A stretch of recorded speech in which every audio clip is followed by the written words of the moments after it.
Charlotte's Web, Chapter 9, Wilbur's Boast. The spider's web is stronger than it looks. Although it's made of thin, delicate strands, the web is not easily broken.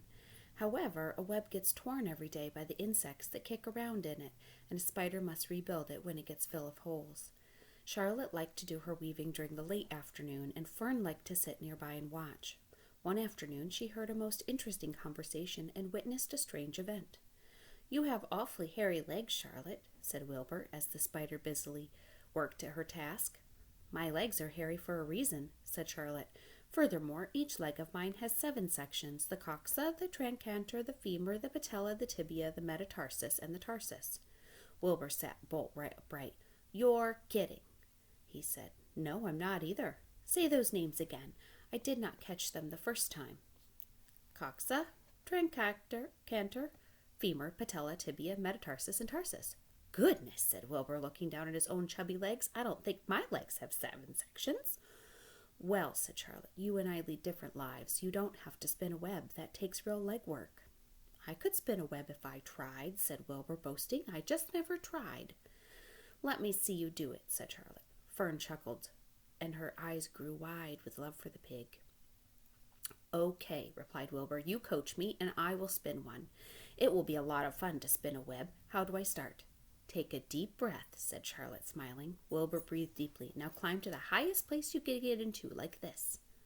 Wilbur scrambled to the top of the manure pile. "Very good," said Charlotte. "Now make an attachment with your spinnerets. Hurl yourself into space and let out a drag line as you go down."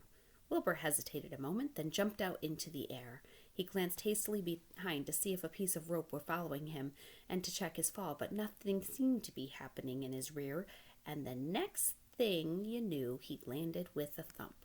"Oomph!" he grunted. Charlotte laughed so hard her web began to sway. "What did I do wrong?" asked the pig when he recovered. "Nothing," said Charlotte. "It was a nice try." "I think I'll try again," said Wilbur. "I believe what I need is a little piece of string to hold me." The pig walked into his yard. "You there, Templeton?" he called. The rat poked out from under the trough. "Got a little piece of string I could borrow? I need to spin a web." "Yes, indeed," replied Templeton, who saved string. "No trouble at all. Anything to oblige." He crept down into his hole, pushed the goose egg out of the way, and returned with an old piece of dirty white string. Wilbur examined it. "That's just the thing," he said. "Tie one into my tail, will you, Templeton?"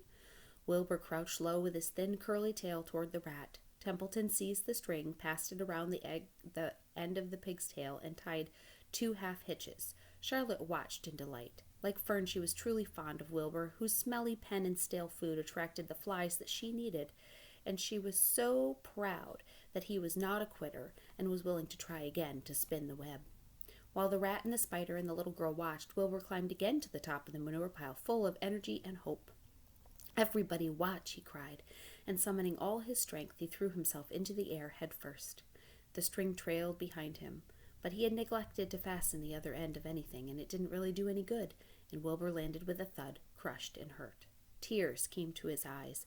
Templeton grinned. Charlotte just sat quietly, and after a bit she spoke. "You can't spin a web, Wilbur, and I advise you to put the idea out of your mind. You lack 2 things that are very important for spinning a web." "What are they?" asked Wilbur sadly. "You lack spinnerets, and you lack know-how. But cheer up. You don't need a web. Zuckerman supplies you with 3 big meals a day. Why do you have to worry about trapping food?" Wilbur sighed. "You're ever so much cleverer and brighter than I am, Charlotte. I guess I was just trying to show off. Serves me right." Templeton untied his string and took it back to his home. Charlotte returned to her weaving. "You didn't feel too badly, Wilbur," she said. "Not many creatures can spin webs. Even men aren't as good as spiders, even though they think they're pretty good. And they'll try anything. Did you ever hear of the Queensboro Bridge?" Wilbur shook his head. "Is it a web?" "Sort of," said Charlotte. "But do you know how long it took the men to build it? 8 whole years. My goodness, I could have starved to death waiting for that long. I can make a new web in a single evening." "What do people catch in the Queensboro Bridge? Bugs?" asked Wilbur. "No, they don't catch anything. They just keep trotting back and forth across the bridge like there's something better on the other side. I think if they'd hang head down at the top of the thing and wait quietly, maybe something good would come along. But with men, no, it's rush, rush, rush every minute. I'm glad I'm a sedentary spider. What does sedentary mean? Means I sit still a good part of the time and don't go wandering all over creation. I know it's a good thing. I know a good thing when I see it. My web is a very good thing. I stay put and wait for what comes. It gives me a chance to think. Well, I'm sort of sedentary myself, I guess, said the pig. I have to hang around here whether I want to or not. You know where I'd really like to be this evening? Where? In a forest looking for beech nuts and truffles and delectable roots, pushing leaves aside with my wonderfully strong nose, searching and sniffing along the ground, smelling and smelling and smelling. You smell just the way you are, remarked a lamb who had just walked in. I can smell you from over here. You're the smelliest creature in this place. Wilbur hung his head. His eyes grew wet with tears. Charlotte noticed his embarrassment and spoke sharply to the lamb. Let Wilbur alone, she said. He has a perfect right to smell, considering his surroundings. You're no bundle of sweet peas yourself. Furthermore, you're interrupting a very pleasant conversation. What were you talking about, Wilbur, when you were so rudely interrupted? Oh, I don't remember, said Wilbur. It doesn't make a difference. Let's not talk for a while, Charlotte. I'm getting sleepy.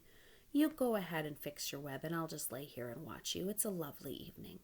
Wilbur stretched out on his side. Twilight settled over Zuckerman's barn in a feeling of peace. Fern knew it was almost supper time, but she couldn't bear to leave.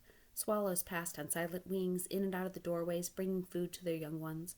From across the road, a bird sang, "Whippoorwill, whippoorwill." Lurvy sat down under an apple tree and lit his pipe.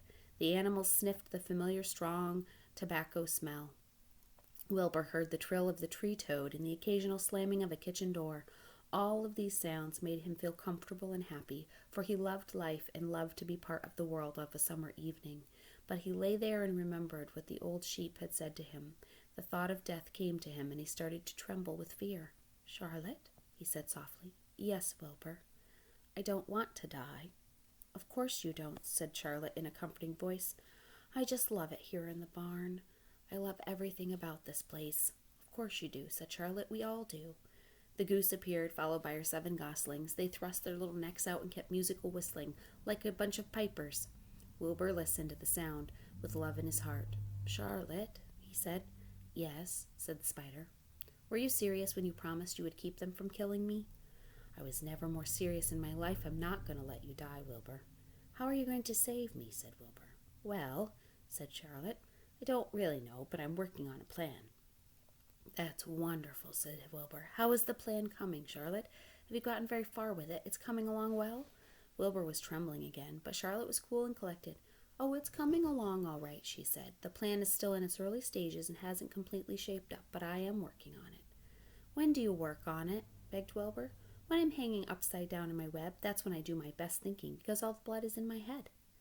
"I will be glad to help in any way I can." "Oh, I'll work on it alone," said Charlotte. "I think better alone." "All right," said Wilbur, "but don't let me fail to think there's anything I could do to help, no matter how slight." "Well," replied Charlotte, "you must try to build yourself up.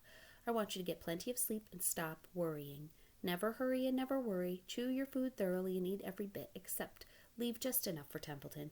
Gain weight and stay well. That's how you can help. Get fit. Don't lose your nerve. Do you think you understand?" "Yes, I understand," said Wilbur. "Go to bed then. Sleep is very important." Wilbur trotted over to the darkest corner of his pen and threw himself down. He closed his eyes. In another minute he spoke. "Charlotte," he said. "Yes, Wilbur." "May I go out to my trough to see if I left any of my supper? I think I left just a tiny bit of mashed potato." "Very well," said Charlotte, "but I want you in bed again without any delay." Wilbur started to race out into his yard. "Slowly, slowly," said Charlotte. "Never hurry, never worry." Wilbur checked himself and crept quietly and slowly to his trough. He chewed a bit of potato, swallowed it, and went back to bed. He closed his eyes and was silent. "Charlotte," he said in a whisper. "Yes." "May I get a bit of milk? I think there's some drops left in my trough." "No, the trough is dry, and I want you to go to sleep. No more talking. Close your eyes. Go to sleep." Wilbur shut his eyes. Fern got up from her stool and started for home, her mind full of everything she had seen and heard. "Good night, Charlotte," said Wilbur. "Good night, Wilbur." There was a pause. "Good night, Charlotte." "Good night, Wilbur." "Good night." "Good night."